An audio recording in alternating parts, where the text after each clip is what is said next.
saya duga kuat ini adalah tindak kejahatan berbasis transaksi elektronik yang menggunakan 3 sarana.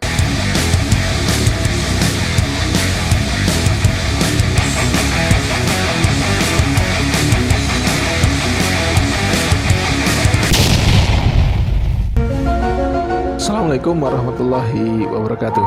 Teman-teman, saya mau sharing pengalaman yang sangat berharga. Sebuah peristiwa yang saya duga kuat ini adalah tindak kejahatan berbasis transaksi elektronik yang menggunakan 3 sarana. Yang pertama adalah grup jual beli Facebook, kemudian yang kedua adalah virtual account marketplace, dan yang ketiga adalah sepeda branded. Nah, modus yang digunakan pelaku saya rasa cukup smart dan kekinian, karena di tengah-tengah masyarakat yang sedang mengandungi hobi bersepeda alias goes, pelaku memancing korbannya melalui postingan sepeda branded dengan harga yang relatif murah. Nah, teman-teman pastikan tonton video ini hingga selesai, komen yang banyak, syukur-syukur bisa sharing pengalaman yang serupa. Jangan lupa viralkan supaya banyak masyarakat yang paham sehingga tidak jatuh banyak korban.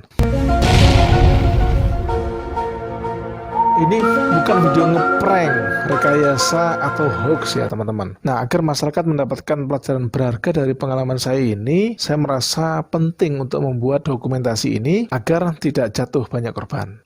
Selangkah lagi, nyaris ya, saya menjadi korban sebuah penipuan oleh oknum yang mengaku saat ini itu berada di Lamongan.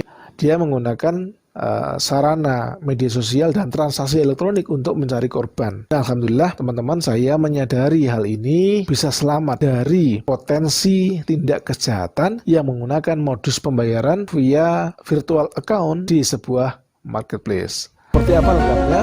Ya, simak terus ya sampai selesai.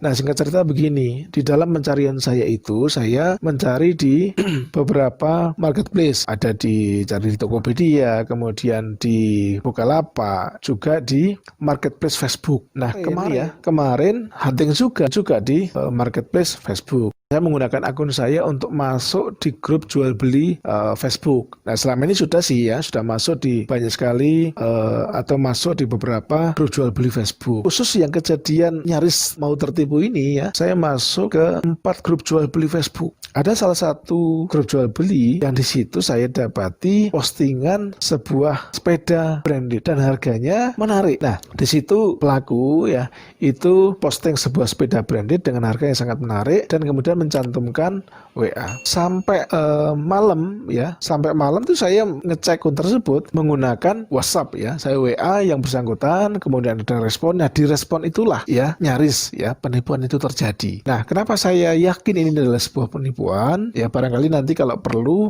saya upload ya di channel ini ya. Semoga nanti diskusinya banyak sehingga teman-teman bisa paham, bisa yakin bahwa ini sepakat ini adalah sebuah penipuan. Ketika menyadari bahwa ini adalah sebuah tindak penipuan, saya berusaha membuktikannya ya. Kemudian supaya saya tambah yakin bahwa ini adalah penipuan, saya menggunakan nomor lain. Di HP yang kedua itu saya gunakan ya untuk mencari bukti. Apakah ini di HP yang kedua kan melakukan hal yang sama? Ternyata betul.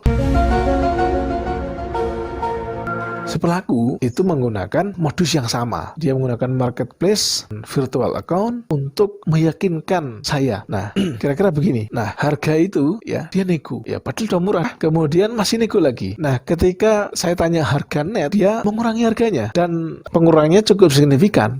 Nah, sudah begitu dia masih memberikan nilai tambah, yaitu apa? Pengirimannya dia yang tanggung. Kemudian teman-teman, saya tanya ini bagaimana pembayarannya? Karena saya posisi jauh ya, dia di Lamongan, saya di Jawa Tengah ya. Nah, kemudian dia menyatakan pakai rekening bersama saja ya supaya aman ya, terhindar dari penipuan. Nah, ini kan sebenarnya membangun trust juga kan gitu ya. Ini kalau kita terkecoh, oh ya ini bukan tipu-tipu, ini orang yang mau menipu bilang supaya terhindar dari penipuan. Nah, ini sebenarnya rada lucu juga sih gitu ya. Kemudian teman-teman, dia meminta ini mau dibayar di mana ya? Dia mau dibayar di Indomaret, Alfamart atau melalui ATM ya. Menanya tanyai saya pakai bank apa dan seterusnya. Nah, dia memang tidak meminta transfer. Kalau mungkin seandainya ya dia itu meminta transfer ke rekening tertentu, mungkin ya akan langsung terungkap ya. Ini adalah sebuah modus yang barangkali orang sudah banyak yang paham. Tapi tidak ya. Dia baik di percakapan WA saya di HP yang pertama dan yang kedua itu sama-sama bersikukuh menggunakan virtual account di marketplace. Nah, singkatnya dia memberikan nomor virtual account di mana saya harus melakukan pembayaran. Teman-teman yang biasa melakukan jual beli online, khususnya marketplace di Lazada, di Tokopedia atau Bukalapak, tentu sudah paham mekanisme jual beli di sana. Bagaimana pembayaran dan seterusnya. Contoh nih ya, misalnya kita mau beli produk ya. Inilah. Kemudian produk ini kita pilih, akan masuk ke troli kita, masuk ke keranjang belanjaan kita. Nah, di situ ketika kita melanjutkan transaksi, kita akan diminta untuk memilih jasa pengiriman yang kita kehendaki. Setelah itu akan diminta untuk mengisi alamat dari tujuan pengiriman barang. Nah, kemudian berikutnya adalah sistem pembayaran. Apakah mau menggunakan rekening bersama? Kalau misalnya kita menggunakan Bukalapak, berarti rekening bersamanya milik Bukalapak. Atau rekening bersama Tokopedia berarti itu milik rekening bersama Tokopedia.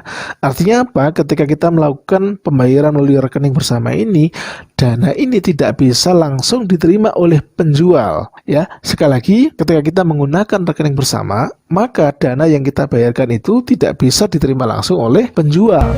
Jadi dana kita aman. Karena apa?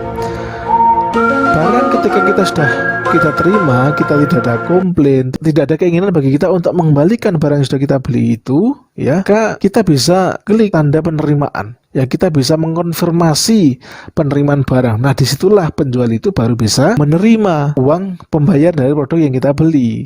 Akan tetapi, kalau kita misalnya tidak mengkonfirmasi penerimaan barang, maka sebenarnya secara sistem itu otomatis dana itu juga akan bisa dicairkan juga oleh penjual. Cuman bedanya akan lebih cepat jika kita mengkonfirmasi penerimaan barang. Nah, tapi kalau kemudian ada cacat barang, ada barang yang dirasa tidak sesuai spek yang tertulis di deskripsi barang yang diposting, maka kita punya hak untuk mengembalikan. Nah, maksudnya sebenarnya mekanisme inilah yang dibuat oleh marketplace sehingga transaksi itu seharusnya aman, ya. Nah, akan tetapi dalam kasus yang menimpa saya ini, rupa-rupanya si pelaku itu menggunakan virtual account, ya. Kebetulan ini yang dipilih adalah marketplace Bukalapak, dan dia nggak mau menggunakan marketplace yang lain. Ketika saya minta ke Lazada atau yang lain, dia nggak mau. Kalau enggak, maka pilihannya adalah transfer secara langsung, dan itu kan tentu kita nggak mau. Dan orang saya kira sudah banyak yang paham ketika transfer secara langsung ke rekening tertentu, maka mungkin orang sudah paham, oh ini penipuan. Nah, teman-teman, ya di sini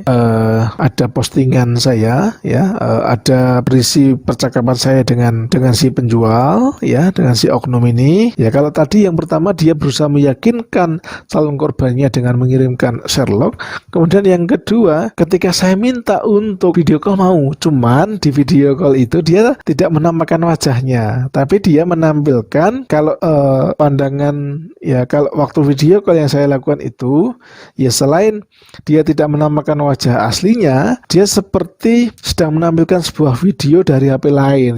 Nah, kalau bisa ngevlog kan sebenarnya tahu ya wajahnya. Kemudian untuk menambah keyakinan saya, ya sengaja dia minta fotokopi KTP, ya. Kemudian dia merespon, bagus juga dia membangun trust. Dia mengirim foto KTP dan di sini, ya, dia mengirimkan foto KTP yang itu bukan atas nama dirinya. Ya, jadi berbeda dengan nama akun yang dia gunakan untuk berjualan. Loh, kan kok namanya bukan Mr. X ya, nah, bukan Mr. X ya, kok namanya lain ya, meskipun sama-sama Lamongan. Nah, kemudian dia bilang nama X itu adalah nama panggilan saya, ya, nggak usah ragu, saya Sherlock. Kalau nggak percaya, kita kan udah video call.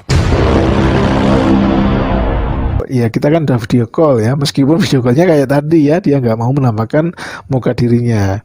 Nah, kalau Mas percaya ke saya nggak akan kecewakan, ya, saya nggak akan kecewakan, pegang omongan saya, ya. Nah, kemudian di transaksi yang kedua ini, ya, yang lucu itu adalah ketika saya bilang bahwa pembayarannya itu bisa nggak separuh ya, separuh dari harga yang disepakati. Dia mau ya, ini kan konyol gitu ya.